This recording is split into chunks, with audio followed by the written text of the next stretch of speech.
Think about the last movie that you watched. There comes a point in that movie where the main character risks almost everything in order to go after the one thing that they truly desire, their life's purpose. They go after it with their full heart. Now, we resonate when it comes to stuff like that because we all want to be that person. We all want to be able just to say, this is what I want out of life, and I'm going to go get it at whatever cost it takes. But it's really difficult in our lives because we create all this stuff around us, right? We have car payments, house payments, we have kids to feed, we have, an image we need to maintain for society.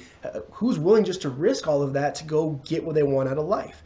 And let's look into the lives of people like Bill Gates, like Henry Ford.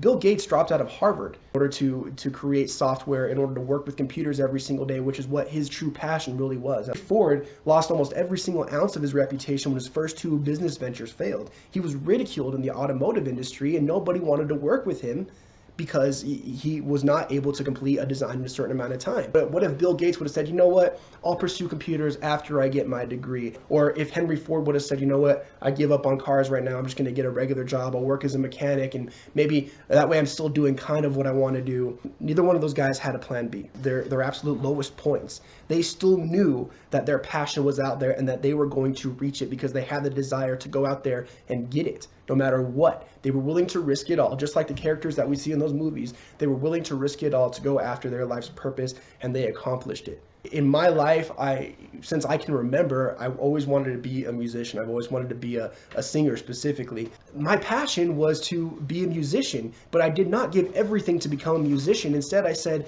let's figure out a plan B in case being a musician does not work. But what ends up happening is that we focus so much on it and we end up creating a lifestyle around our plan B that now it's impossible to break out of it in order to even achieve the initial passion that we wanted to begin with.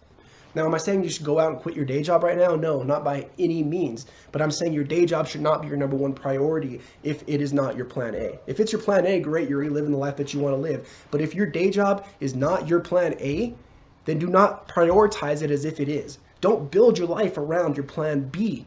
It leads to frustration, it leads to stress because our inner selves know that we are not pursuing our truest passion. And when we do pursue our truest passion, it is not selfish by any means because that is when we have the greatest gifts to offer the rest of the world.